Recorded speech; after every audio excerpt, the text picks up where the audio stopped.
Hello everyone, जय हिंद। Welcome to Jha sir academy for IAS. Guys, यहाँ पे आपको सिविल सर्विसेज की प्रिपरेशन कराई जाती है और हेल्प की जाती है कि आपको किस तरीके से प्रिपेयर करना है। यहाँ पे आपको आपकी प्रिपरेशन को एनहांस करने के लिए कुछ फ्री कंटेंट्स प्रोवाइड किए जाते हैं आपकी प्रिपरेशन के लिए। कहाँ पे आपको यूट्यूब प्लेलिस्ट में मिल जाएगा। आप यूट्यूब पे जब जाएंगे तो आपको वहाँ पे वेरियस प्लेलिस्ट अवेलेबल होंगी, जहाँ पे आपको जो डेली करंट अफेयर्स के लेक्चर्स अपलोड किए जाते हैं आपको उनकी प्रॉपर तरीके से प्लेलिस्ट अवेलेबल होगी। उसी के साथ साथ आपको मंथली प्लेलिस्ट भी मिलेगी करंट अफेयर्स की और ईयरली प्लेलिस्ट भी मिलेगी। और साथ ही जो करंट अफेयर्स डेली बेसिस पे आप लोगों को प्रोवाइड किए जाते हैं उन्हीं की फ्री ऑफ कॉस्ट आपको पीडीएफ्स भी दी जाती है हमारे टेलीग्राम चैनल पे। सो गाइज, अगर आपने टेलीग्राम चैनल ज्वाइन नहीं किया है तो तुरंत डिस्क्रिप्शन बॉक्स में जाइए, वहाँ पे आपको लिंक प्रोवाइडेड होगा जहाँ से आप हमारे चैनल को ज्वाइन कर सकते हैं और वहाँ से आप हमारी सारी पीडीएफ्स का एक्सेस ले सकते हैं। और उसी के साथ साथ गाइज, आप लोगों के लिए एक बहुत ही अच्छा इनिशिएटिव स्टार्ट किया गया है मेंस के प्रीवियस ईयर क्वेश्चन एनालिसिस का। आपको आपके लिए डेली बेसिस पर एनालिसिस किया जाता है और उसकी आप लोगों को प्लेलिस्ट प्रोवाइडेड है हमारे यूट्यूब चैनल पे ही। अलग अलग पेपर में प्रोवाइडेड है आप लोगों के कन्वीनियंस के लिए, GS1, GS2, GS3 and GS4 की। उसी के साथ साथ आप लोगों के लिए जीएस के अलग अलग सब्जेक्ट्स की भी प्लेलिस्ट अवेलेबल है। इकोनॉमिक्स है, जैसे सीसैट की आप लोगों के पास प्लेलिस्ट होगी और हिस्ट्री की भी प्लेलिस्ट आपको मिल जाएगी जो कि बिल्कुल फ्री होगी, वो आपको यूट्यूब पे ही अवेलेबल होगी।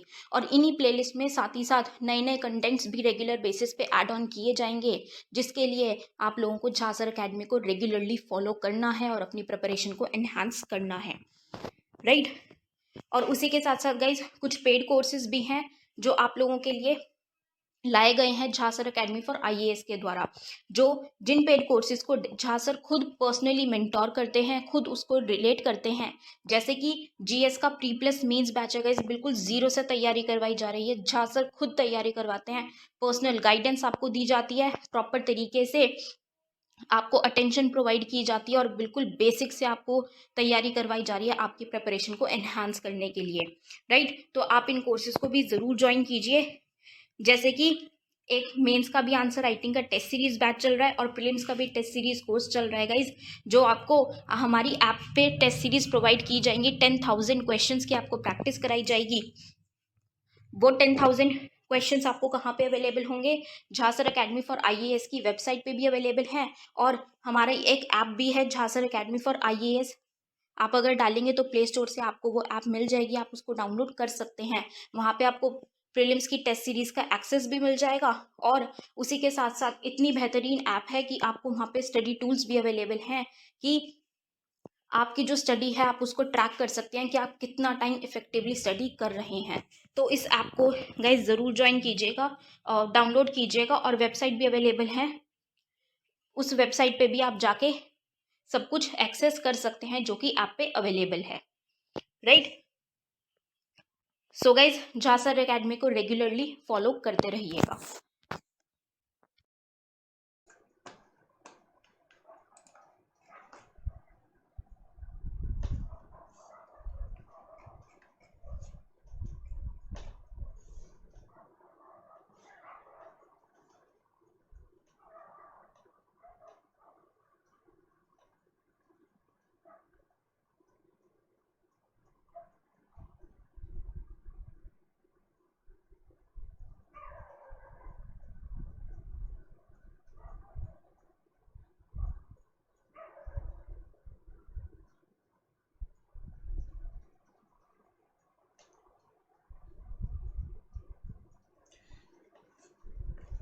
Good morning, Namaskar. Am I audible to all?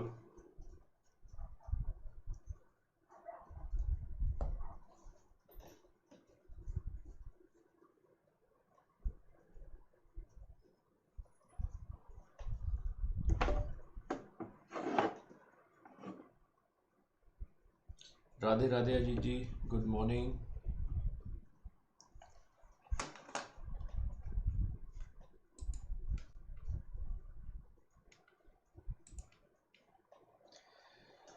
कल हमने शेरशाह सूरी के बारे में देख लिया था कि किस तरीके से वो फरीद से आपका शेर खान बनता है और शेर खान से वो कैसे शेर शाह बनता है। ये कहानी हमने समझ ली थी। आज हम उसके बारे कंट्रीब्यूशंस के बारे में देख रहे हैं और कंट्रीब्यूशन में भी हमने बहुत सी चीज़ें देख ली थी, लेकिन हमें जो बात करनी है वो ये करनी है उसके टैक्सेस की। ठीक है, देखो मैंने आपको कल ये बताया था कि he was the person who was the behind related to the taxes. ठीक है, टैक्स से लेकर ये काफ़ी ज़्यादा रिफॉर्म्स करते हैं। ठीक है, और हमने देखा था कि ये भूमि को मापने के लिए जरीब का उपयोग करते हैं।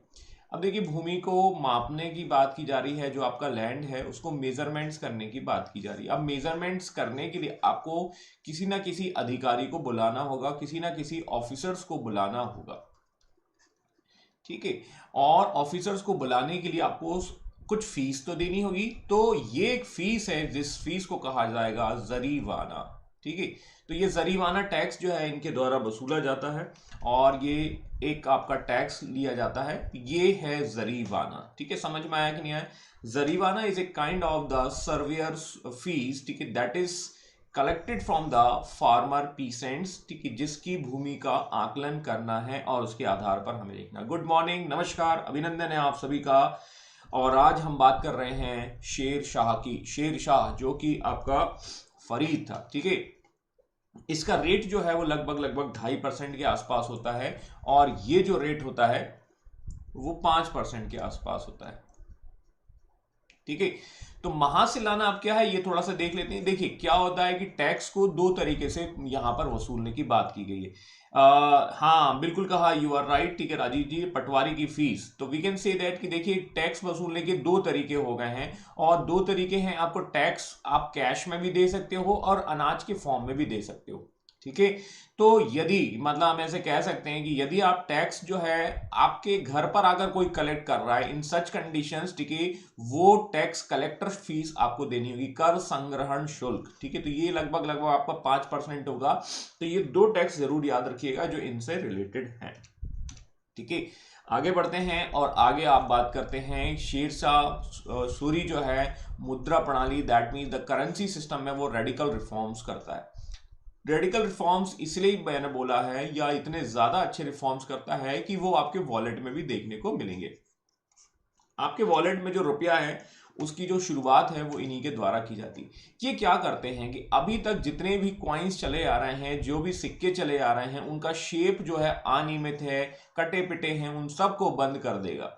और उन सबको बंद करने के बाद जो है वो नए सिक्के जो है वो चलवाता है, जो अब उसकी टकसाल में ढाले जाते हैं, जो उसकी मिंट में बनाए जाते हैं। तो this is the very great reform that is related to the Sher Shah, और ये इस तरीके से इनके काम को हम समझ सकते हैं। तो ये कुछ दो तीन सिक्के इंट्रोड्यूस कराते हैं, जिसमें सबसे पहले आता है that is the gold coin. अब देखिए गोल्ड कॉइन को यहां पर अशरफी कहा जाता है। इसके बाद हम देखते हैं सिल्वर, दिस इज रुपया, है ना। दिस रुपया is nothing but this is the precursor of the modern Indian rupees. जो हमारा मॉडर्न इंडियन रुपीज है उसका जो फाउंडेशन है वो इन्हीं भाई साहब के द्वारा रखा जा रहा है, और ये भाई साहब इसमें कंट्रीब्यूशंस कर रहे हैं। ठीक है, समझ में आया कि नहीं आया? ठीक है, तो ये है आपके शेरशाह सूरी के रिफॉर्म्स। इसके अलावा एक दाम और होता है, ये है प्रिकर्सर्स। ठीक है, आप इसकी पिक्चर्स को यहाँ देख सकते हैं, और आधुनिक रुपये का अग्रदूत कहा गया है, विंसेंट ऑर्थर स्मिथ ने इनको बताया है। एंड दिस रुपया is release by the Sher Shah Suri. और इसके बाद आता है कॉपर का सिक्का, और इस कॉपर का सिक्के को कहा जाता है दाम, है ना। कहते हैं ना, एक चमड़ी जाए पर दमड़ी ना जाए। ठीक है, तो ये कहावत जो बनी हुई है वो आप ऐसे कनेक्ट करके समझ सकते हैं। ठीक है ना, मतलब दमड़ी मतलब जो कह सकते हैं सबसे छोटा सिक्का है ना, जिसको 4 आना 8 आना कह सकते हैं। 4 आना 8 आना समझते हैं भाई? ठीक है, 3 इडियट तो देखी होगी ना, 4 आना 8 आना ऐसा वाना, ठीक है ना, फिर देर से आना, ठीक है, जल्दी आना, ऐसा ऐसा, ठीक है, चलता है ना। ठीक है, तो वही चीज है। ठीक है, तो 4 आना मतलब वी कैन सी दैट कि सबसे छोटा यूनिट करेंसी के फॉर्म में। तो कहते हैं ना, जैसे कोई कंजूस होता है तो इसके लिए कहावत आती है, चमड़ी जाए पर दमड़ी ना जाए। ठीक है, वो चीज आप ऐसे समझ सकते हैं। ठीक है तो ये है वही कहानी। रुपया जो है वो 64 दाम के बराबर होता है। The silver rupees of the Sher Shah which was equal to the 64 copper dams remain in circulation of India up to 1885। ठीक है, 1885 तक चलता रहा प्रचलन में। फिर बाद में जाकर ब्रिटिशर्स ने इसको रिफॉर्म्स किए, और रिफॉर्म्स करने के बाद जो है 1947 में जो ब्रिटिश भारतीय मुद्रा का आधार बन गया। एक्चुअली वो थ्री इडियट नहीं थी, वो मूवी थी शायद एक्चुअली मुन्ना भाई MBBS, ठीक है। हाँ सॉरी, ठीक है, अभी मुझे याद आया, ठीक है। तो 1947 तक ये जो है, जब हमारे यहाँ जब भारत बना तो उसका एक बेस बन गया। बेस का मतलब हम कह सकते हैं हमारी जो करेंसी है वो क्या है, रुपया ही है, ठीक है, और उसे नाम दिया गया यहीं तक। तो 1885 तक तो जो है हम कह सकते हैं कि ये सिक्के चलते रहे है ना, तो मतलब ऐसे कह सकते हैं कि he was a great person, ठीक है, और इसे कहा गया है वर्तमान रुपये का आधार, ठीक है। तो यही हमारा, तो जब भी आप रुपया देखें, ध्यान दीजिएगा, आप कनेक्शन जोड़िए, देखिए रुपया देखें, करेंसी देखें कोई सी, तो आपको शेरशाह सूरी याद आने चाहिए। जब भी आप 50 रुपया का नोट देखें तो क्या याद आना चाहिए, Krishna Deva Raya, do you remember Hampi temple, है ना। ये कनेक्शन जोड़िए, जितना कनेक्शन जोड़ेंगे उतना आपको याद रहेगा, ठीक है। ओके, चलो आगे देखते हैं। Public welfare work, E was a very inform, that means, ठीक है, इन्होंने, देखिए हमारे संविधान का जो कॉन्स्टिट्यूशन का जो उद्देश्य है, ऑब्जेक्ट है, वो पब्लिक वेलफेयर वर्क ही है, ठीक है। और पब्लिक वेलफेयर वर्क के तहत ये कई नेशनल हाईवेज का कंस्ट्रक्शन कराते हैं, कई नेशनल हाईवे को ये बनाते हैं। कई नेशनल हाईवे कौन कौन से बनाते हैं उसको थोड़ा सा समझ लेते हैं। अब देखो यहाँ पर ये इनके द्वारा जो नेशनल हाईवे बनाए जाते हैं उनको थोड़ा समझ लेते हैं। देख, सबसे पहले इंपॉर्टेंट जो होते हैं वो आगरा से बुरहानपुर और मांडू तक जाता है, फिर चित्तौड़, फिर लाहौर टू मुल्तान। इनमें सबसे ज्यादा इंपॉर्टेंट जो रिफॉर्म्स इनके द्वारा किए जाते हैं वो है आगरा से, दैट मीन सॉरी, ये जो आपका जो है GT रोड है ना, जिसको सोनार गांव टू लाहौर हम कह सकते। सोनार गांव is nothing but that is the Calcutta, जो आज का वर्तमान का कोलकाता है, ठीक है, कालीकाता है, ठीक है, उसी को कहा गया है, ठीक है। और ये लाहौर तक जाएगा, लाहौर जो है पाकिस्तान। और ये हमारा national highway number 1 national highway number 2 को मिलाकर बना है, बट ये ओल्ड नंबर सिस्टम में, ध्यान देना,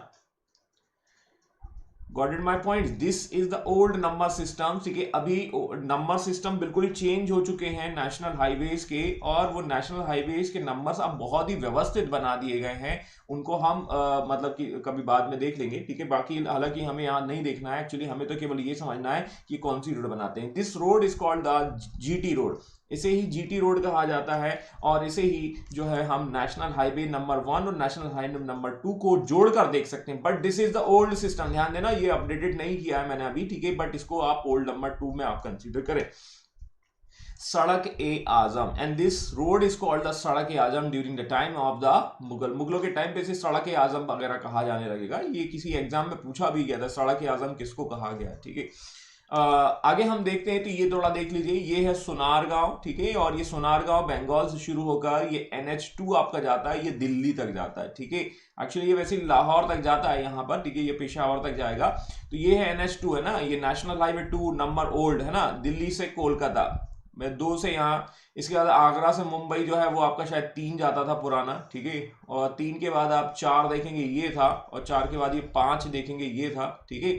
6 जो है वो कुछ कैलकाटा से आपका धुले तक था ऐसा, और 7 जो होता था बनारस से कन्याकुमारी, ऐसे हाईवे हुआ करते थे पुराने। अब तो ये बहुत व्यवस्थित हो गया है, ठीक है। देखो मैं आपको बता ही देता हूं, यहाँ पर न्यू नंबर सिस्टम में आपको एक्सप्लेन कर रहा हूं, ठीक है। New number system of the national highway, ये ज्योग्राफी में आपको काम आएगा, लेकिन मैं आपको यहीं बता देता हूं, ठीक है, कोई दिक्कत नहीं है, ठीक है।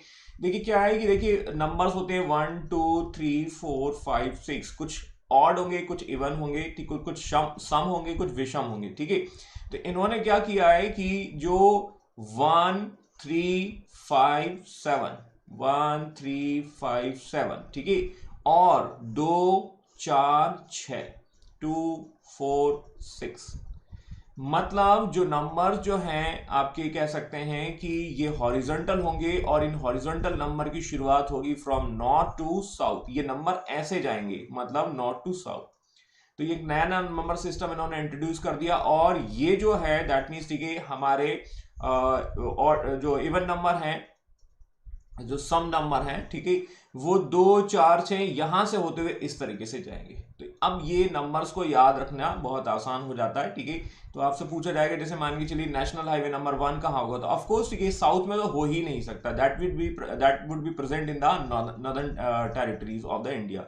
और वैसे ही आप देख लीजिए ये 2 4 6 तो यहां से शुरू होंगे, तो मतलब नंबर्स को आप थोड़ा सा देख सकते हैं। अब देखिए ये ऐसा है कि मतलब एक्चुअली एक इधर है, दो इधर है, और तीसरा चौथा जो है वो आपको यहां मिलेगा अंडमान निकोबार में, फोर्थ वाला, ठीक है, फोर्थ वाला यहां मिलेगा। तो ये मैंने एक छोटा सा एक वैसा बता दिया है, ठीक है। आपको ये नंबर नंबर नंबर सिस्टम देखने को मिलेंगे। अभी आपका नेशनल हाईवे नंबर 7 जो है वो सबसे लंबा हुआ करता था लेंथ में, जो आपकी, और अब देखेंगे हम जो किलोमीटर वाइज सबसे लंबा होता था नेशनल हाईवे 7, अब शायद 44 हो गया है, ठीक है। तो ये आपको शायद क्लियर होना चाहिए, मतलब मेरे हिसाब से, ठीक है। और इस पर क्वेश्चन भी बनते हैं प्रीलिम्स में, तो आप थोड़ा ध्यान रखें उस पर। पब्लिक वेलफेयर के अंतर्गत he is going to construct so many sarai. Sarai का मतलब समझते हैं, ठीक है, दिल्ली तो आप गए होंगे, ठीक है, सिकंदर सराय, ठीक है, कटवारी सराय, ठीक है ना, काले काले खान सराय, ठीक है, ऐसा ऐसा आपको देखने को मिलता है। Sarai is a kind of the places, ठीक है, you can rest over there, ठीक है, आप वहां रुक सकते हैं, ठीक है, वी कैन से दैट आज का होटल कह सकते हैं, ठीक है, लॉज कह सकते हैं, वो आपका हो जाएगा।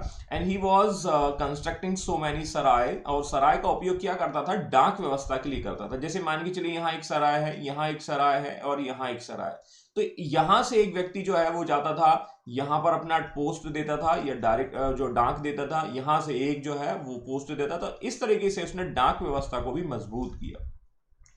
इसके अलावा एक चीज और देखने को मिलती है कि this kind of the sarai that was handled by the shikdar, and shikdar is nothing but that is the person who is holding the district, जो जिले को या जो जो जिला का मुखिया होता है वो हैंडल करता है। And he was interested in the architecture as well. मैंने आपको शुरुआत में ही इनकी कहानी आपको बताई थी कि ये जो है आर्किटेक्चर या स्थापत्य में बहुत ज़्यादा अपना पसंद करते हैं, और इसी की उदाहरण हम थोड़े थोड़े देख लेते हैं। इन्होंने क्या क्या बनवाए, तो सबसे पहले इन्होंने मकबरा बनाया। This is the very famous, ठीक है, बहुत ही खूबसूरत इमारत आपके सामने आ चुकी है, और ये खूबसूरत इमारत कोई और नहीं, ये है आपका शेरशाह सूरी का मकबरा, that is in the Sasaram, ठीक है। तो ये थोड़ा, और ये भी नेशनल हाईवे नंबर 2 है ना, उस पर है आपका, वहां से आप समझ सकते हैं। That is one of the citadel, ठीक है, दैट इज इन दुर्ग, ये दुर्ग बनाए जाते हैं, ये रोहतासगढ़ का किला है, and this is the world heritage sites, this Rohtasgarh fort. और ये आपको मिलेगा नॉर्थ वेस्ट डायरेक्शन, मतलब ये एक्चुअली यहां पर ही बनाया जाता है नॉर्थ वेस्ट डायरेक्शन में, ठीक है। तो कहीं ना कहीं इनका एम्पायर को अपना सुरक्षित करने के लिए रोहतासगढ़ बनाया जाता है, और ये मिलेगा आपको झेलम नदी के किनारे, टू डिफेंड द एम्पायर, मतलब अपने साम्राज्य को सुरक्षा देने के लिए पॉइंट ऑफ व्यू से बनाया जाता है। इसके अलावा एक किला बनाया जाता है जिसे हम कहते हैं, ठीक है, जिसे हम दुर्भाग्यपूर्ण शेरशाह का किला नहीं कहते, बट ये किला जो है आपको देखने को मिलेगा ओल्ड फोर्ट के नाम से, ठीक है, पुराना किला, ठीक है, जिसमें जिसे दीने पना जिसमें बनवाया गया था, ठीक है, और यहीं से गिरकर जो है हुमायूं गिर जाते। तो फोर्ट जो है ये पुराने किले के नाम से फेमस है। ये नहीं कहा जाता इसे कि this is the Sher Shah fort.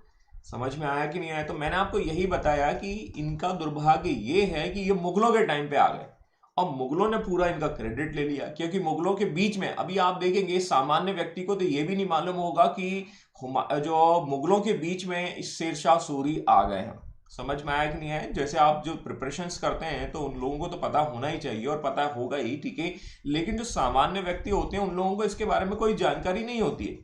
मेरी बात समझ में आई कि नहीं आई? तो इस तरीके से हम समझ सकते हैं कि ये जो है इनका दुर्भाग्य है कि जिसकी वजह से ये पुराना किला आज की डेट में ऐसा हो गया है, तो ये खंडर ही बन गए हैं, ठीक है। तो सरकार भी जो है वो थोड़ा बहुत ध्यान नहीं देती है, और ये आपका धुंधला धुंधला एक तस्वीर आपको नजर आ रहा है, ठीक है। This is the old fort, ठीक है।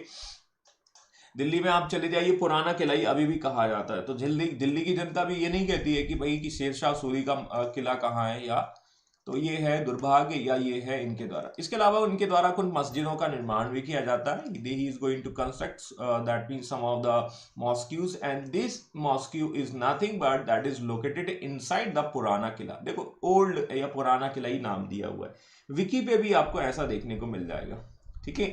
ये है उसका मतलब तो आप देखेंगे he was much interested in the architectures, ठीक है। आप देखेंगे आर्क शेप आपको देखने को मिलेगा, ये डोम स्टाइल आपको देखने को मिलेगा, और ये द्रविड़ स्टाइल का छत नुमा, ये दोनों तीनों चीजें आपको यहाँ देखने को मिलती है। And he is using the red अब जो बलुआ पत्थर है उसका उपयोग किया गया है, रेड सैंडस्टोन। ठीक है। तो ये पुराना किला में आपकी हो जाएगी। इसके अलावा इनसे संबंधित कुछ जानकारी है तो बाकी और कुछ खास नहीं है, दैट्स ऑल। ठीक है। मलिक मोहम्मद जायसी शेरशाह के ही संरक्षण में थे। तो Malik Muhammad Jayasi, who was Malik Muhammad Jayasi? He was the writer of the very famous literature and this literature name is called the Padmavat. Padmavati की स्टोरी है जिसमें पद्मावत लिखा गया है, और ये पद्मावती कोई और नहीं, हमारी दीपिका पादुकोण है। ठीक है, आपको ये सब पता होगा। ठीक है, तो ये कहानी है। अब देखिए, पद्मावती को हमने कितना पीछे छोड़ दिया, अलाउद्दीन खिलजी की स्टोरी को, और अब जाकर ये मलिक मोहम्मद जायसी जो है वो ये बुक लिख रहे हैं। तो क्या होगा? तो यहाँ पर कुछ प्लस और माइनस, अप एंड डाउन हो सकते हैं, और यही चीज यहाँ देखने को मिल रही है। तो स्टोरीज जो है कुछ भी हो सकता है। अब्बास खान सरवानी, he is going to write down तारीख-ए-शेरशाही, and तारीख-ए-शेरशाही is nothing but that is the achievements of the Sher Shah. Sher Shah का हिस्ट्री या शेरशाह के बारे में लिखा जा रहा है, यही है इनकी बुक का नाम। ठीक है, जिसका नाम है अब्बास खान सरवानी। What will happen after the death of the Sher Shah Suri? जैसा मैंने आपको बताया कि Sher Shah Suri was campaigning Kalinjar, and Kalinjar is one of the famous fort of the Bundelkhand. ठीक है, बुंदेलखंड पे कब्जा करना है तो कलिंजर को अपन घेर लेते हैं। ठीक है भैया, वहां जाते हैं, लेकिन वहां पर चल रहा होता है रॉकेट, या कह सकते हैं दीपावली का समय चलता है, रॉकेट छूटे जा रहे हैं। इन्होंने बोला कि हम भी रॉकेट चलाएंगे, रॉकेट चलाया, और रॉकेट चलाते चलाते इनके ही अंदर घुस गया। सीधी सी बात है। ठीक है, रॉकेट जो है वो यहीं ब्लास्ट हो गया और इनकी डेथ हो जाती है। This rocket name is called the अक्का, है ना, इसको अक्का नाम बताया गया है कि ये अक्का है था। ठीक है, अक्का था, पक्का था, अब्बा था, क्या था वो छोड़ दो। ठीक है, सीधे सीधे हम समझते हैं कि भैया कि अक्का जो है वो इनके ऊपर गिर गया। तो क्या हुआ?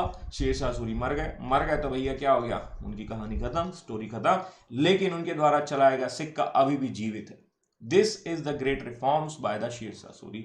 तो ये खास व्यक्ति है, ध्यान देना, मरकर भी जो व्यक्ति जीवित है, आपकी जेब में जीवित है, तो ये व्यक्ति महान ही होगा। ठीक है, तो बहुत सारी चीजें हैं। ठीक है, तो कुछ ऐसा काम कर जाइए। इतिहास मुझे इसलिए पसंद आता है, हिस्ट्री जो है मुझे इसलिए ज्यादा पसंद आता है कि यहाँ पर कई ऐसी स्टोरीज हैं जो आपको मोटिवेशन, ठीक है, अप डाउन, कैसे देखिए हुमायूं ने कितना डाउन तक चला गया, कितना गड्ढे में गिरेगा, और गड्ढे से गिरकर वो ऊपर उठकर आ रहा है। वो बात अलग है कि उसको सत्ता का सुख भोगने को नहीं मिल रहा है, but he was a great fighter. ठीक है, आप उसको नेग्लेक्ट नहीं कर सकते हैं।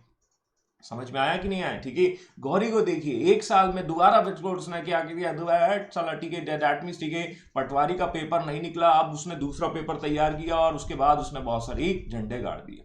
आगे हम बढ़ते हैं शेरशाह सूरी, और शेरशाह सूरी जो है 40 से 45 के बीच में रहते हैं। ये हमने देखी है कि it was the very very less times. ठीक है, इसके बाद इनका बेटा आता है जिसका नाम आता है Islam Shah Suri, and he was the second son of the Sher Shah Suri. उन्हीं के बेटे होते हैं। ये भी कैपेबल होते हैं, ये भी योग्य व्यक्ति होते हैं। ठीक है, अब योग्य व्यक्ति होते हैं, लेकिन इनका जो ध्यान है वो यही होता है कि भाई मुगलों से इनको डर लगता है। क्यों मुगलों से डर का मतलब ये है कि उनको लगता है कि कहीं ना कहीं मुगल जो है वो फाइट बैक करेंगे और वापस जो है वो आ जाएंगे। ठीक है, तो इनका जो ध्यान है वो कहीं ना कहीं जो है एडमिनिस्ट्रेशन पे ज्यादा नहीं हो पाता, ज्यादा रिफॉर्म्स नहीं कर पाते, तो जो बचा है उसी को बचाने में लगे रहते हैं। सीधी सी बात है। लेकिन इनकी भी एज जो है देखिए आप 45 से 54, ज्यादा समय तक नहीं है। ठीक है, दैट मीन्स, ठीक है, लगभग 9-10 साल में ये शासन करते हैं और इनकी डेथ हो जाती है। He was died in the very young age. ठीक है, बहुत ही यंग एज में इनकी डेथ हो जाती है। जब इनकी डेथ हो जाती है तो इनके भाइयों, ब्रदर्स, ठीक है, अफगानियों में संघर्ष हो जाएगा, and this dispute is nothing but that is a convert in the civil war. Civil war convert होगा तो ये आपस में लड़ेंगे। फिरोज शाह सूरी, ठीक है, मोहम्मद आदिल शाह के बाद आप देखेंगे इब्राहिम शाह सूरी। अब ये चिंटू पिंटू टाइप से आते रहते हैं और लड़ते रहते हैं, भैया हमें चाहिए। सीधी सी बात है। और जब आप देख रहे हो कि दिग्विजय सिंह, है ना, ज्योतिरादित्य सिंधिया और आपका जो कमलनाथ है आपस में जब लड़ेंगे तो क्या होने वाला है? ठीक है, सत्ता तीनों के हाथ से निकल कर किसी चौथे के हाथ में पहुंच जाएगी। ठीक है, और इसका फायदा बीजेपी को मिल जाएगा, और बीजेपी को मिला। ठीक है, और 1555, ठीक है, 1555, 22 जून, और यहीं पर हम देखेंगे यहीं तक आपकी होती है। Do you remember Sikandar Shah Suri? हमने अभी एक बैटल देखा था, याद करिए, आपने देखा था कन्नौज में एक बैटल देखा था, तो ये वहां से आप कनेक्ट करके देख सकते हैं, ठीक है। 1555 में होगा और इसके बाद थोड़े समय के लिए 1555-56 तक एक और रहेंगे आदिल शाह सूरी, और आदिल शाह सूरी जो है उन्हीं का एक सेनापति होता है जिसका नाम होता है Hemu. And Hemu is nothing but he is going to take the participations in the Panipat. ये पानी भरवाने के लिए जो है अकबर को पानीपत के मैदान में लेकर आएंगे। तो पानी भरने के लिए जो है हेमू आएगा और Hemu will consider the 14th Vikramaditya मतलब 14th नंबर का विक्रमादित्य कहा जाएगा। इनको हम समझेंगे इस तरीके से। तो सिकंदर शाह सूरी की कहानी हम देख चुके हैं, ठीक है, बैटल ऑफ सरहिंद में, और हमने उनके बारे में देख लिया है कि बैटल ऑफ सरहिंद में ये क्या करते हैं। तो ये कहानी आपको याद होनी चाहिए। सरहिंद में हमने देखा था, सिचुएशन समझी थी, और ये 22 जून 1555 में बैटल होता है अफगानी और किन के बीच में, अफगानी और आपके हुमायूं के बीच में। तो इस तरीके से कहानी आगे बढ़ेगी। तो हेमू को जरूर याद रखिएगा क्योंकि यही हेमू आपको पानी पिलाएगा। कहां पर? दैट मीन्स पानीपत में। लेकिन पानी कौन पिलाएगा ये तो समय ही बताएगा। Let's wait for that Panipat. But यहाँ पर जो है ये मैंने आपको अभी समझा दिया, इसको पढ़ने की जरूरत नहीं है, ठीक है। ये कचरा है, सीधी सी बात है, ये गलत हटा नहीं पाया मैं इसको। तो हेमू का जो जनरल है, हेमू का जो सेनापति है जिसका नाम है, जो है आपका जो चैलेंज करेगा, इसको हम थोड़ा सा देखेंगे, ठीक है। चलो, तो इस तरीके से कहानी खत्म हो जाती है किसकी? इस तरीके से अफगानी एम्पायर की कहानी खत्म हो जाती है। लेकिन यहां पर अब एक शुरुआत होने वाली है एक दूसरे ग्रेट एम्पायर की, और दूसरा ग्रेट एम्पायर कोई और नहीं, ये है मुगल साम्राज्य या अकबर का साम्राज्य। सामने जो आप पिक्चर देख रहे हैं मेरे पीछे, और इस पिक्चर का रखने का उद्देश्य क्या है थोड़ा सा वो देख लेते हैं, ठीक है। सबसे पहले क्योंकि कहानी तो फतेह से शुरू होती है और फतेहपुर सीकरी में मैं आपको लेके आ चुका हूं। This is the very great famous gateway, और ये कहा जाता है बुलंद दरवाजा। आप देखिए मुगल आर्किटेक्चर का एक बहुत ही खूबसूरत नमूना आपको देखने को मिलेगा। गुजरात की विजय हमने की और इसी के उपलक्ष्य में जो है अकबर ने इस गेट का निर्माण करवाया, ठीक है। बोला यार कि गेट बनाते हैं, ठीक है। फतेह हमने हासिल की है, चलो एक नया शहर बसाएंगे और यहाँ पर गेटवे ऑफ इंडिया बनाएंगे। सॉरी, गेटवे ऑफ इंडिया की तरह, मतलब गेटवे ऑफ इंडिया तो खैर बाद में बनेगा, लेकिन हम ऐसे कह सकते हैं he was inspired from the Iltutmish. ये इल्तुतमिश के अतारकिन के दरवाजे से जो है वो इंस्पायर्ड होते हैं और बुलंद दरवाजे का निर्माण करवाते हैं। तो ये थोड़ा सा वहां से कनेक्ट करिए, मैंने आपको बताया था, याद करिए नागौरी बैल, डू यू रिमेंबर नागौर, है ना, वहां से भी आप कनेक्ट करके देख सकते हैं। और इल्तुतमिश नागौर में अतारकिन का दरवाजा बनवाता है, and he was getting the inspiration from this particular place. और इस गेट के जब जैसे ही आप एंट्री करते हैं, यहां पर जैसे इसके पीछे में आपको एक मजार देखने को मिलेगी, एक दरगाह देखने को मिलेगी, and this Dargah is nothing but that is the Salim Chishti साहब की दरगाह होगी। और सलीम चिश्ती को हम ऑलरेडी समझ चुके हैं और चिश्ती कम्युनिटी से आते हैं, ठीक है। और इन्हीं के नाम पर रखा जाता है अकबर के बेटे का नाम, जिसका नाम है सलीम। समझ में आया कि नहीं आया? तो तालियों के साथ इनका स्वागत हम करेंगे, ठीक है, लेकिन अभी ताली ना बजाएं, ठीक है ना। यहाँ पर जो आएंगे वो है अकबर, ठीक है, और अकबर का साम्राज्य हम यहाँ डिस्कस करने वाले हैं। तो अकबर जो है किस तरीके से डेवलप होगा, क्या होगा, ये सारी चीजें हमें पता है, ठीक है। उनका भाई देखो, उनका बर्थ कहाँ होता है, ठीक है, उनका प्लेस कहाँ है, बर्थ प्लेस, ये हम थोड़ा डिस्कस कर चुके हैं, इफ यू हैव रिमेंबर्स, ठीक है। तो मैंने इनका बेसिक इंफॉर्मेशन, सबसे पहले मैं क्या करता हूँ, किसी भी रूलर्स का आधार कार्ड का नंबर जानने की कोशिश करते हैं, क्या है, किस तरीके से है, इनके मम्मी का नाम क्या है, इनके पापा का नाम क्या है, ये सब हमें पता है। मेरी बात समझ में आई या नहीं आई? तो he was born in the 15 October 1542, he was Akbar, ठीक है। तो ये अकबर जो है राणा वीर साल के महल में होते हैं। मम्मी का नाम हामिदा बानो बेगम, हुमायूं जो है इनके पप्पा का नाम है। और इनका जो बचपन होता है वो बहुत ज्यादा, दैट मीन्स, ठीक है, अप एंड डाउन से भरपूर होता है, ठीक है। ये चच्चा के यहाँ अपना समय बिताते हैं। चच्चा इनके मतलब कौन होते हैं, ठीक है, जो इनके भाई को चैलेंज करते हैं। इनके चच्चा ने एक दिन इनको क्या लटका दिया था दीवार पर, है ना, ऐसा कहा जाता है, ठीक है, कि भैया इनको दीवार पर लटका दो, ठीक है। और वो चच्चा क्या कर रहे हैं, गोली चला रहे हैं ना, बंदूक चला रहे हैं, ऐसा हम कह सकते हैं, ठीक है। बच गए, ठीक है, अकबर साहब, ठीक है, नहीं तो निपट जाते, और निपट जाते तो हम शायद मुगलों को इतना ग्लोरियस हिस्ट्री ना पढ़ पाते, ठीक है। तो ये समझ लीजिएगा भाई चच्चा की कहानी। और ये हैं हमारे ऋतिक रोशन साहब, ठीक है। तो ऋतिक रोशन साहब हमारे आ चुके हैं, ठीक है। थोड़ा सा हमें इनको समझना होगा। अब देखिए, when he was very young age, ठीक है, जब इनके फादर की डेथ होती है तो he was in very young age, है ना, बहुत ही नई उम्र के होते हैं, ठीक है। और किस तरीके से इनका लाइफ शुरू होता है वो थोड़ा थोड़ा हम देखेंगे, ठीक है। थोड़ा सा खास है, तो इनके जो रिफॉर्म्स हैं उनको तो हम समझने वाले हैं। रूप जी, आई थिंक आपकी तरफ से एक क्वेरी आई थी, वो ट्रांसलेशन वाला, मुझे जैसा याद आ रहा है, जो संगम एज वाला, है ना। तो मैंने वो ट्रांसलेशन जानबूझकर नहीं किया था, क्योंकि वो स्टोरीज थी, है ना। और यदि आपको फिर भी जरूरत होगा तो आप मेरे को बता दीजिएगा, आई विल ट्रांसलेट इट, ठीक है, कोई दिक्कत नहीं है इसमें। क्योंकि मैंने वो क्लास में समझा दी थी और उसमें हमें ज्यादा नहीं जाना था, केवल वो थोड़ा बहुत देखना था, इस वजह से मैंने ट्रांसलेट नहीं किया था, ठीक है। काम काम कीजिए, हमने डिस्कस कर ली थी। ओके, ठीक है। तो आपको मेरा मतलब जो पॉइंट है वो समझ में आ चुका होगा, ठीक है। यदि फिर भी आपको लगता है तो आई विल ट्रांसलेट, ठीक है।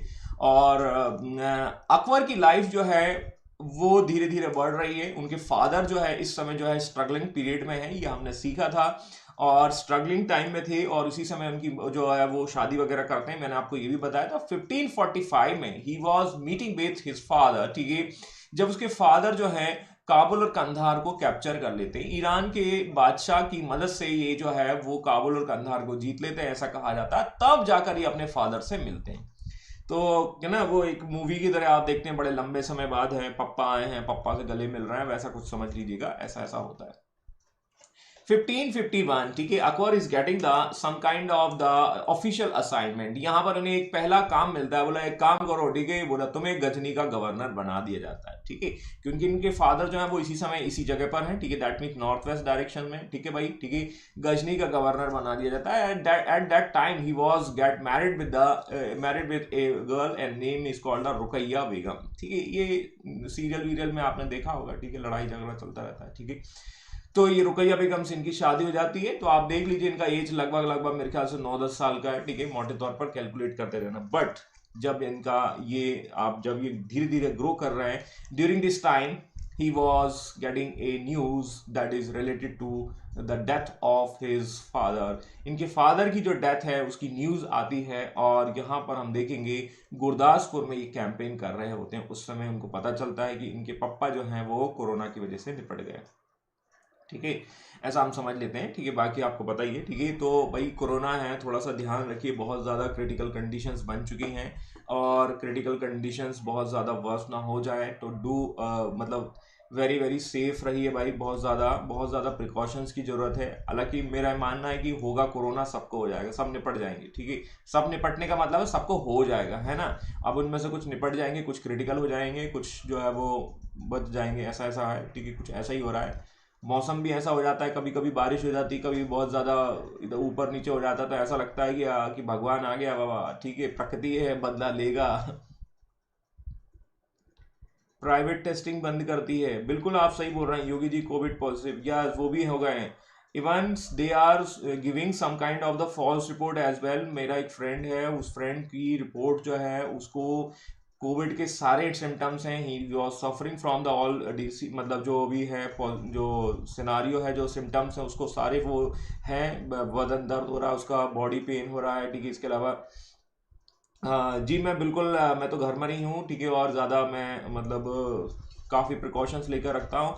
तो यहाँ पर आप देखेंगे उनको उनकी रिपोर्ट नेगेटिव आई है, दैट मीन्स कि वो नंबर्स बढ़े ना, इसलिए वो जो है वो नंबर्स को जो है वो बढ़ाना नहीं चाहते, शायद मुझे ऐसा लग रहा है। अभी गवर्नमेंट का है तो government is not able to handle it situation, neither that mean the state government भी कुछ नहीं कर पा रही हैं, और सेंट्रल तो भैया मन की बात के अलावा कुछ और करते नहीं है, ठीक है। मैं बिल्कुल अपना ध्यान रखूंगा। थैंक यू फॉर योर विशेष, ठीक है। आप सभी खास प्रिकॉशंस लीजिए, आपके आसपास सारी चीज़ें जो है वो अप टू डेट होनी चाहिए, that is related to the prevention related to the COVID, ठीक है, ध्यान दीजिएगा, है ना।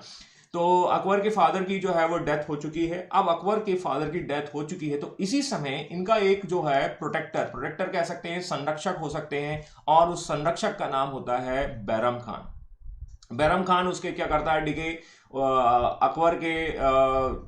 अकबर के जो माथा होता है उस पर तिलक लगा देता है, बोलता है कि भैया आज से तुम जो है जो मुगल सल्तनत के आप बादशाह घोषित किए जाते हैं। जी हाँ, बिल्कुल सही कह रहे हैं। बहुत 10th CBSE के एग्जाम कैंसिल कर दिए गए हैं, बहुत सारे एग्जाम पोस्टपोन कर दिए गए हैं, ठीक है, लेकिन और लॉकडाउन भी लगा दिया गया है, but lockdown is not a solution, आप सबको भी पता है। The government is not able to do that means, ठीक है, वो कुछ नहीं करना चाहते, तो गवर्नमेंट ने तो छोड़ दिया है खुले सांड की तरह, ठीक है। अब जो बचेगा वही सरवाइव कर पाएगा। तो हम सबको क्या है, हमारी कहते हैं ना, वो एक कहा गया है, पहला सुख निरोगी काया।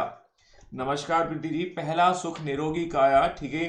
तो सबसे पहले आप स्वस्थ रहिए, यदि स्वस्थ है तो आप सब कुछ कर पाएंगे, ठीक है, हर सिचुएशन से आप लड़ पाएंगे, ठीक है। तो हुमायूं की मौत के समय जो है अकबर जो है कैंपेन कर रहा है कालानौर गुरदासपुर में, और ये कैंपेन जो है वो सरहिंद के शासक सिकंदर शाह सूर के, मतलब ये भी अफगानी है, ठीक है। तो अफगानी जो है इनके लिए एक चैलेंज है, not only from the that means, ठीक है, दैट मीन्स दिस टाइम, ठीक है, this challenge is starting from the Babur. और बाबर ने कैसे अफगानियों को निपटाया था, याद करिए, वो लड़ाई का बदला लेना चाहते हैं, ठीक है।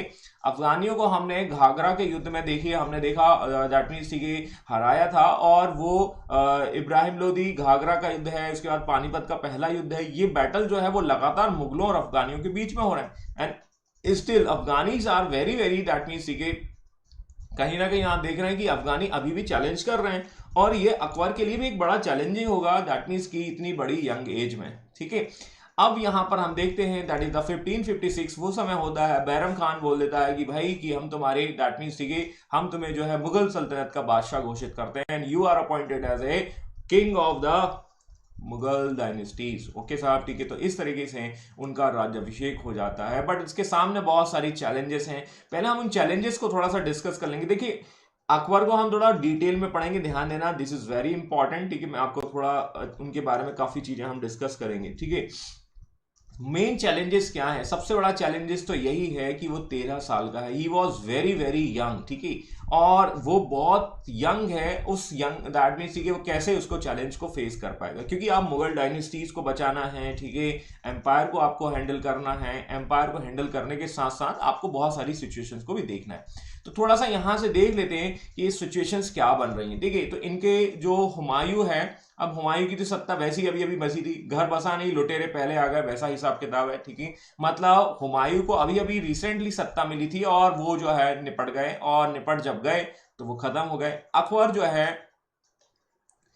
अकबर बहुत यंग है, 13 साल का। अब इन सारी सिचुएशन का फायदा उठा लेते हैं कौन, सबसे पहले हम देखेंगे मालवा और गुजरात, ठीक है। मालवा और गुजरात जो है वो क्या करते हैं, वो फ्री हो जाते हैं, बोला अब हम मुगलों के अंदर नहीं है। अब ये गुजराती लोग जो है तो वो तो यही करते हैं, ठीक है, वो हमेशा यही काम करते हैं कि जब भी सेंट्रल में पावर कमजोर होती है, और जैसे ही सेंट्रल में पावर कमजोर हुई, वो अपने आप को फ्री डिक्लेयर कर देते हैं भाई, ठीक है। तो फ्री डिक्लेयर कर देते हैं, तो ये फ्री इन्होंने घोषणा कर दी, मालवा ने भी घोषणा कर दी, और इस तरीके से ये इनके हाथ से चले जाते। तो ये भी चैलेंज कर रहे हैं।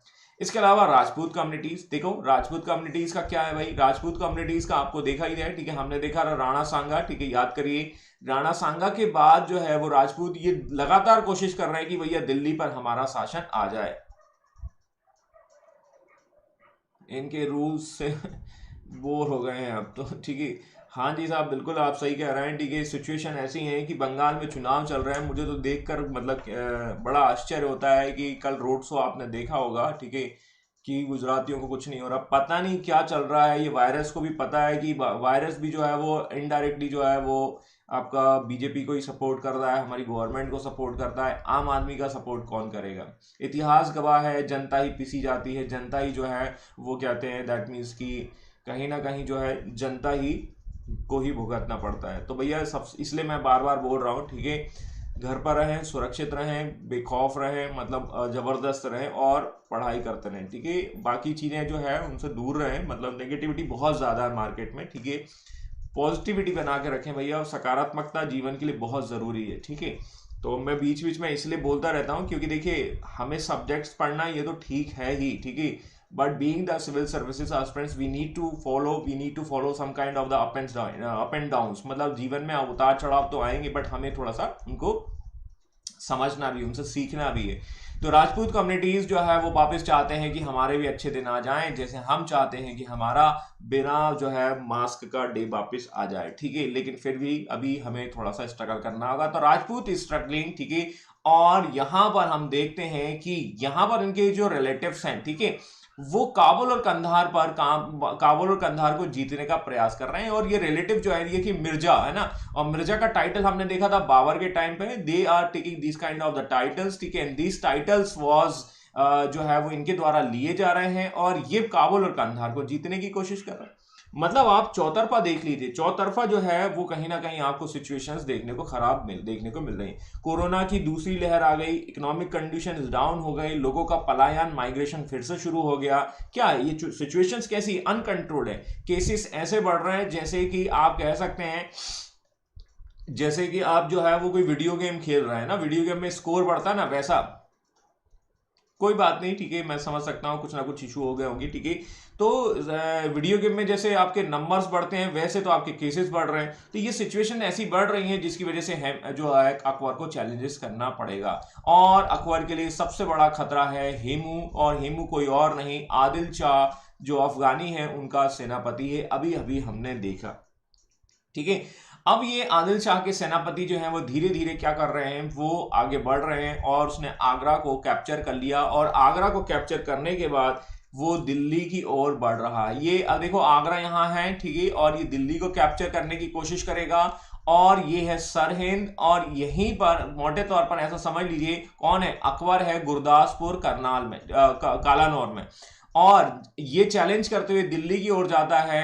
और यहां पर जो सिचुएशन वो बनती है वो ये है कि मैं फिर से बता देता हूं, देखो इसने आगरा को कैप्चर कर लिया, हेमू ने आगरा को कैप्चर कर लिया, और आगरा को कैप्चर करने के बाद ये कहां की ओर जाएगा, दिल्ली की ओर जाएगा, ठीक है, दिल्ली को कैप्चर करेगा। और इसके बाद यहां पर है अकबर, है ना, अकबर मोटे तौर पर इस सेक्शंस में है। और अकबर भी जो है वो दिल्ली को जीतने के लिए वापस आएगा, बोला यार हमारे हाथ से दिल्ली निकल गई तो हम जो है वो फिर से क्या है रास्ते पे आ जाएंगे, फिर से हम जो है डाउन आ जाएंगे।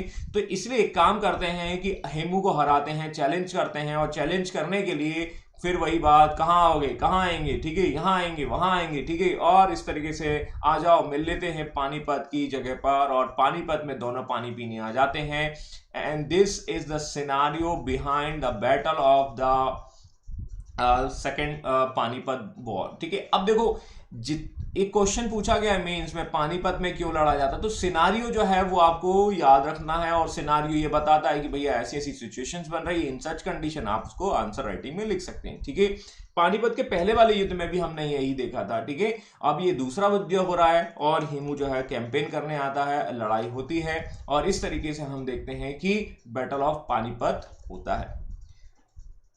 1556 5 नवंबर की बात होती है, बैटल ऑफ पानीपत लड़ा जा रहा है, और मुगलों और अफगानियों के बीच में लड़ा जा रहा है। मुगल का नेतृत्व जो है वो बैरम खान करते हैं एक्चुअली में, ठीक है।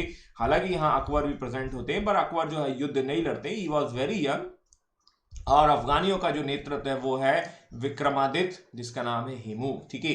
अब देखिए विक्रमादित्य का जो टाइटल था वो हर कोई दैट मीन लेकर घूमता है, बहुत फेमस टाइटल होता है, और ये टाइटल जो है हेमू लेता है, ठीक है। तो हमने ये पीछे भी देखा है, समझा है। लेकिन क्या होता है, इस युद्ध में हेमू की हार हो जाती है। ऐसा कहा जाता है कि हेमू की आंख में तीर लगाया जाता है, ठीक है, मतलब निशाना लगाया जाता है, उसकी आंख को फोड़ दिया जाता है, और आंख को फोड़ा जाता है, उसे गिरफ्तार कर लिया जाता है, ठीक है। ये हाथी पे बैठे होते हैं, ऐसा कहा जाता है। शुरुआत में हेमू बहुत अच्छी तरीके से लड़ता है। हेमू ऐसा जो है रूलर था या ऐसा सेनापति था जो कोई भी मैच नहीं आ रहा है, लेकिन हर व्यक्ति की समय आता है, और हेमू जो है वो यहाँ पर डिफीट हो जाता है, हार जाता है, पकड़ कर लेकर आया जाता है, आंख में तीर लगा हुआ है, ऐसी सिचुएशंस बताई जाती है। और हेमू को जो है मार दिया जाता है, और ये मारने का काम बैरम खान करते हैं। बैरम खान बोलते हैं कि अकबर इनको निपटा दो, ठीक है। ये जो है अकबर बहुत यंग होता है, और वो जो है वो इनको नहीं मार पाता, ऐसा ऐसा कुछ कहा गया है, ठीक है। इस तरीके से सिचुएशंस देखने को मिलती है। पता होगा आपको, लड़ाई आपने देखी होगी थोड़ा बहुत मूवीज वगैरह में। This battle break the backbone of the Indo Afghan power. Indo Afghan की जो बैकबोन है उसको ये तोड़ देता है, क्योंकि हमने इनके फादर को देखा था, वो सरहिंद का युद्ध कर रहे हैं, मच्छीवाड़ा का युद्ध कर रहे हैं, और ये फाइनली एक लास्ट नेल होती है कॉफिन में। और इस तरीके से मोटे तौर पर हम कह सकते हैं कि जो आपके अफगानी हैं वो यहाँ पर हट जाएंगे और अफगानी यहाँ से खत्म हो जाएंगे, ठीक है। और इस तरीके से सत्ता वापस किसके पास आ जाएगी? मुगलों के पास आ जाएगी। तो this is the comeback of the Mughals, ठीक है। और मुगलों का कमबैक आपको यहाँ देखने को मिल रहा है, लेकिन अकबर के सामने ये चुनौतियां अभी और भी हैं। तो there are the lots of challenges, ठीक है, in the early life of the Akbar. और अकबर के पास बहुत सारी चैलेंजेस क्या क्या हैं वो थोड़ा थोड़ा हम देख लेते हैं। देखिए, तो एक चैलेंज तो निपट गया, ठीक है। जैसे हम देखेंगे, सबसे पहले अकबर जो है वो साम्राज्य को सुरक्षित करना चाहता है, दैट मीन्स, ठीक है, सिक्योरिटी ऑफ द एम्पायर। भाई घर में सबसे पहले सुरक्षा होनी चाहिए, नहीं तो कोई भी क्या करेगा? अटैक करके आ जाएगा, ठीक है। दूसरा हम देखेंगे lack of the organise army, हमारे पास संगठित सेना नहीं है। इसका सोल्यूशन वो मनसबदारी सिस्टम में खोजता है, ठीक है। मनसबदारी सिस्टम अभी हम पढ़ेंगे। तो जो मैं यहाँ प्रॉब्लम्स दे रहा हूं, ठीक है, या बता रहा हूं, इसको बुलेट पॉइंट्स में मैंने लिखा, इन सारी प्रॉब्लम्स का हम सोल्यूशन निकालेंगे। कैसे? One by one. अब ये प्रॉब्लम्स क्या हैं? प्रॉब्लम्स ऑफ द एनिमीज, जैसे दुश्मनों की समस्या, जैसे राजपूत है और अन्य शासक। अब देखिए, इसके लिए क्या करेगा? राजपूत के साथ क्या करेगा? सबसे पहले तो वो क्या करेगा? शेक हैंड करेगा, भैया हमें आपके साथ दोस्ती करनी है। तो इनसे ये लिबरल रिलेशंस बनाने की कोशिश करेगा, उदार रिलेशंस बनाने की कोशिश करेगा। और जब राजपूत, यदि इन्होंने इनकी जो कह सकते हैं फ्रेंडशिप को एक्सेप्ट नहीं किया, तो ये फिर बैटल की ओर जाएंगे, ठीक है, वॉर की ओर जाएंगे। जैसे हल्दी घाटी का युद्ध हम इसमें देखेंगे। तो he was maintaining that is the marriage relations in between the Rajput and the other rulers, ठीक है। शादियां, विवाह, इससे क्या होता है? रिलेशन मजबूत हो जाते हैं। आप भी रहिए, ठीक है, हम भी रहते हैं, लेकिन मुगल सल्तनत के अंतर्गत रहिए। ये इस तरीके से हैंडल करने की कोशिश करेंगे। इसके अलावा इनका जो है ये प्रॉब्लम ऑफ द रिलेटिव्स और यंग एज, ये दोनों चीजें हैं, ठीक है। जैसे जैसे वो ग्रो करेगा तो ये तो अपने आप ही खत्म हो जाएगा, ठीक है। रिश्तेदार जो है वो ये कहेंगे, भाई देखो ये रिश्तेदार फिर से आ गए, ये रिश्तेदार हमें बाबर के टाइम से आपको परेशान कर रहे हैं, ठीक है। ये कह रहे हैं कि भैया तुम्हारा पेपर नहीं निकला, क्या हुआ, कैसा हुआ, क्या नहीं हुआ, रिजल्ट आया, ऐसा नहीं हुआ, वैसा नहीं हुआ। तो ये सारे के सारे ये रिलेटिव्स जो है वो परेशान कर ही रहे हैं। समझ में आया कि नहीं आया? तो the relatives stills are taking the participations to interrupt the Akbar, है ना। अकबर को लगातार परेशान करेंगे, और ये हम अभी देखेंगे, समझेंगे, ठीक है। और ये है जो उनका पैट्रॉन है, दैट मीन जो प्रोटेक्टर है, जिसका नाम है बैरम खान, वो भी क्या कर रहा है? कभी कभी अकबर को बहुत ज्यादा गड़बड़ कर देता है। तो अकबर वॉज दैट मीन्स, ठीक है, जैसे जैसे एज उसकी बढ़ेगी वो इनसे फ्री हो जाएगा, ऐसा सिचुएशन हमें देखने को मिलेगा। तो ये कुछ चैलेंजेस हैं जो अकबर को फेस करने हैं इनिशियल प्रॉब्लम्स के तहत। अब हम अकबर देखते हैं, अकबर कैसे कैसे उनका समाधान करता है, ठीक है। तो देखो, फटाक से हम इसको देख लेते हैं कि देखिए, जैसे हम देखेंगे वो विद्रोहियों को समाप्त करेगा, जो अपने अपोनेंट्स में हैं उनको धीरे धीरे खत्म करेगा। जैसे हम यदि देखें, पानीपत का युद्ध लिया, जीत लिया। सिकंदर शाह जो है वो फिर क्या करेगा? बच जाता है, ठीक है। थोड़ा जो आपका बैटल ऑफ पानीपत में हमने हेमू को निपटा दिया, सिकंदर शाह जो बचा है तो वो कहीं ना कहीं ट्रीटी कर लेगा। एक और होता है आदिल शाह सूरी। आदिल शाह सूरी जो है वो बंगाल के शासक जो है वो इसे निपटा देते हैं। तो मोटे तौर पर कई बार क्या होता है, इतिहास भी आपके साथ हो जाता है, ठीक है, यदि आप कुछ काम करने का जज्बा रखते हैं, ठीक है। तो ऐसा ही जो है इतिहास यहां आपको देखने को मिल रहा है। आदिल शाह सूरी को हम निपटाना चाहते हैं, उसके पहले ही बंगाल के लोगों ने उसको निपटा दिया है। और इस तरीके से हम देखेंगे बैरम खान को भी वो खत्म कर देंगे, या बैरम खान का जो एपिसोड है वो भी खत्म हो जाएगा। तो बैरम खान का एपिसोड अभी हम जस्ट जान लेते हैं कि हु इज बैरम खान, और बैरम खान किस तरीके से काम करते हैं। तो बैरम खान, ये छोड़ दीजिए, ये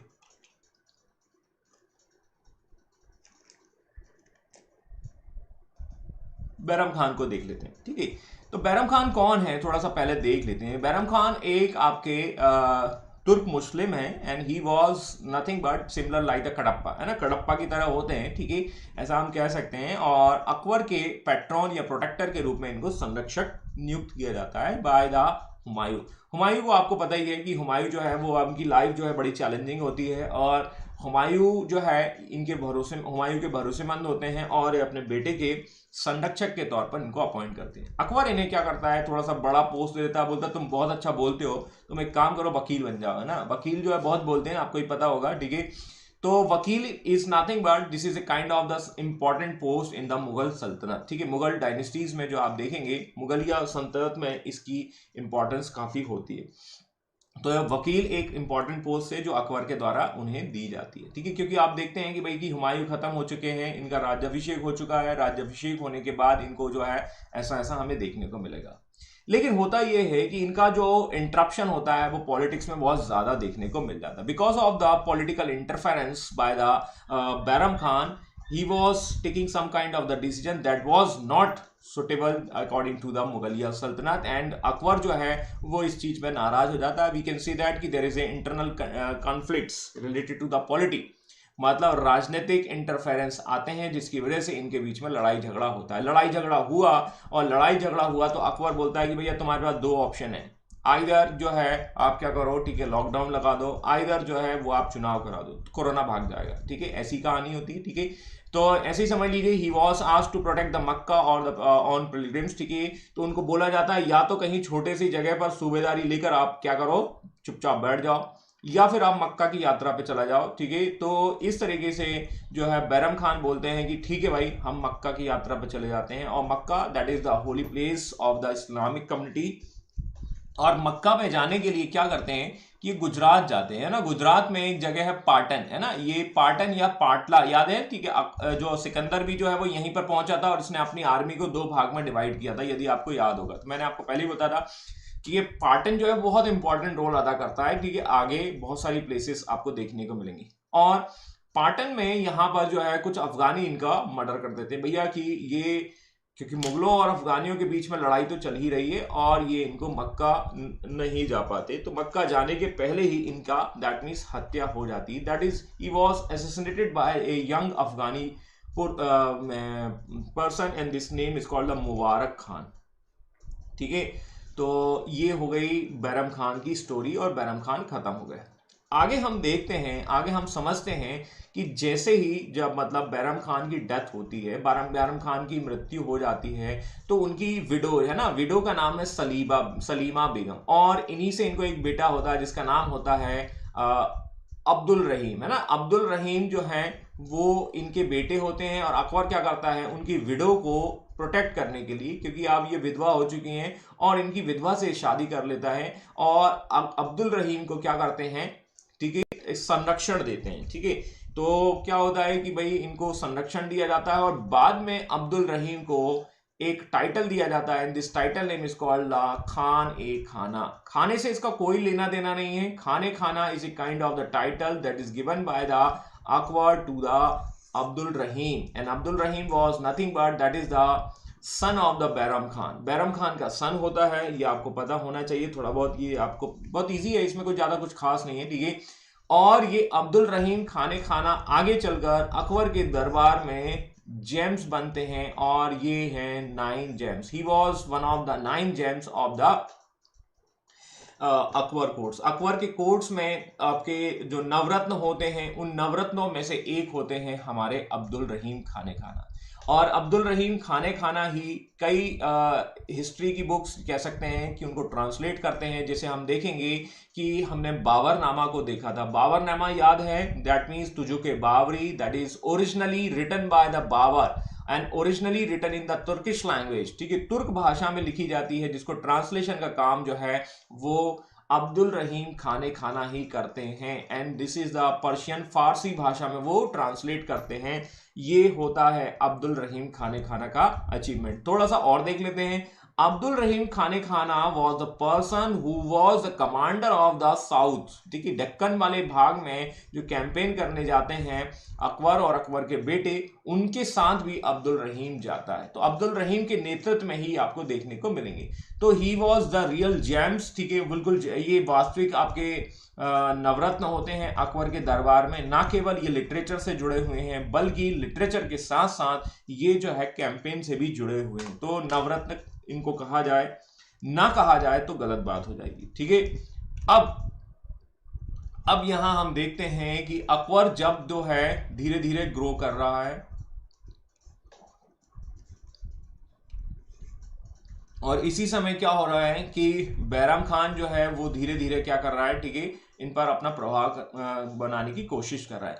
लेकिन इसी के समय जब देखिए अब अकबर पर एक प्रभाव था बैराम खान का, वो बैराम खान का प्रभाव थोड़ा सा निपट जाता है, खत्म हो जाता है।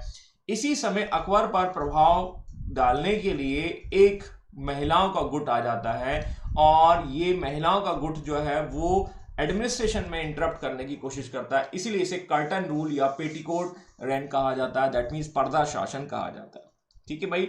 और इसमें इनकी जो दाइमा होती हैं महाअनगा, ठीक है, उनका रोल काफी होता है। तो बैरम खान के विद्रोह के दौरान कुछ पॉलिटिकल ग्रुप सक्रिय हो जाते हैं। मोदी जी बीजेपी के वन अमंग द जेम्स हैं, ठीक है, बिल्कुल जेम्स हैं, लेकिन ये जेम्स जो है वो कचरा है, ठीक है, ये जेम्स नहीं है एक्चुअली, ये जो है वो देखो हर डायनेस्टीज, देखो इतिहास गवाह है, इतना बड़ा एम्पायर मुगलों का था, इतना बड़ा एम्पायर जो है वो आपका मौर्यंस का था, गुप्त का था, सारा एम्पायर जो है वो डाउन हो जाएगा।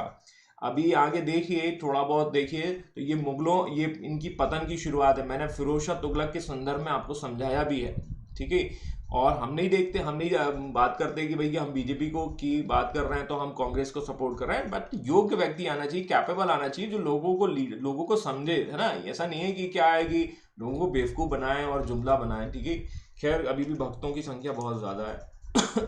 तो यहां हम देखते हैं महा अनागा, दैट मीन्स जो अकबर की जो फॉस्टर मर्दार हैं, जो उनकी दाइमा हैं, और उनका बेटा आदम खान जो है वो कहीं ना कहीं पॉलिटिक्स में ज्यादा ने इंटरप्ट करते हैं, और अकबर जो है वो फिर इनसे फ्री होता है, ठीक है। तो ये है कहानी, एक स्टोरी है जो आपकी देखने को मिलेगी, पर्दा शासन। और ये प्रभाव जो है 60 से 64 के बीच में होता है। इसी बीच में क्या होता है कि अकबर जो है आदम खान को मरवा देता है। अकबर इसलिए आदम खान को मरवा देता है कि आदम खान ने क्या है, वजीर की हत्या कर दी है। और आदम खान की जब हत्या होती है तो महाअनगा जो है, अनागा जो है, वो उनकी दाइमा है, वो भी निपट जाती हैं उनके गम में। तो इस तरीके से लगभग 60 से 64 के बीच में ये टाइम पीरियड चलता है, और ये 64 तक का टाइम पीरियड जो है इसे कहा जाएगा कर्टन। और अकबर एक और समस्या से यहाँ फ्री हो चुका है, उसका एज भी बढ़ चुका है, ठीक है, उसका जो बैरम खान है वो चैप्टर क्लोज हो चुका है, ये आपका कर्टन वाला रूल है ये चैप्टर क्लोज हो चुका है, और ये अकबर का एक चैप्टर हमने भी यहाँ क्लोज कर दिया है, ठीक है। तो आगे उसके पास क्या चैलेंजेस हैं, राजपूत से निपटना है ना, एडमिनिस्ट्रेशन में रिफॉर्म्स करना है, ऐसे ऐसे रिफॉर्म्स अभी हम सीखेंगे, समझेंगे। तो आज की कहानी आपको समझ में आई होगी अकबर, और आने वाले एपिसोड्स काफ़ी इंपॉर्टेंट हैं अकबर के पॉइंट ऑफ व्यू से, हम इसे डिटेल में डिस्कस करेंगे। आज की कहानी को हम यहीं विराम देते हैं। घर पर रहें, सुरक्षित रहें, जबरदस्त रहें, मदमस्त रहें, ठीक है। Thank you for the day, have a good day.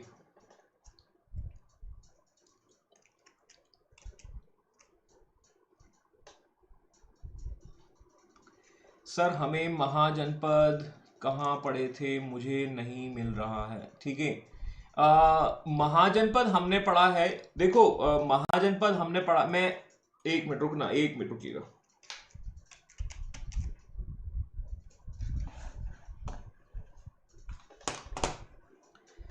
मैं आपको एक और शीट भेज दूंगा जिसमें सारे चैप्टर्स का एक सेक्शंस है, मैं उसको दे दूंगा। और मैंने आपको शुरुआत में ये बताया था, बिल्कुल ये चैप्टर आपको शुरुआत में मैंने पढ़ाए थे, आपको याद होने चाहिए।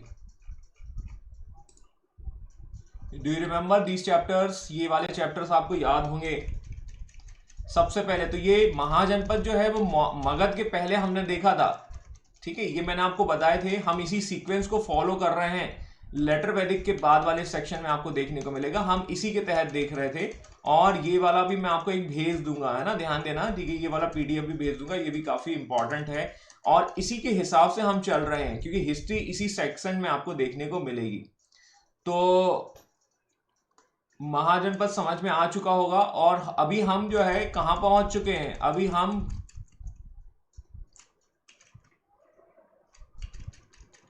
दिल्ली सल्तनत हमने देख ली, मुगल काल, और ये हम यहाँ पर पहुंच चुके हैं अकबर के टाइम पर। अकबर के बाद जहांगीर आएंगे और फिर आगे कहानी इस तरीके से बढ़ेगी। तो we are just close to the medieval history, मध्यकाल के एंड की ओर हैं, और यहाँ से आपको ये मिल जाएगा। तो ठीक है, यदि और कोई क्वेश्चन हो तो पूछ लीजिए भाई, आगे बढ़ते हैं।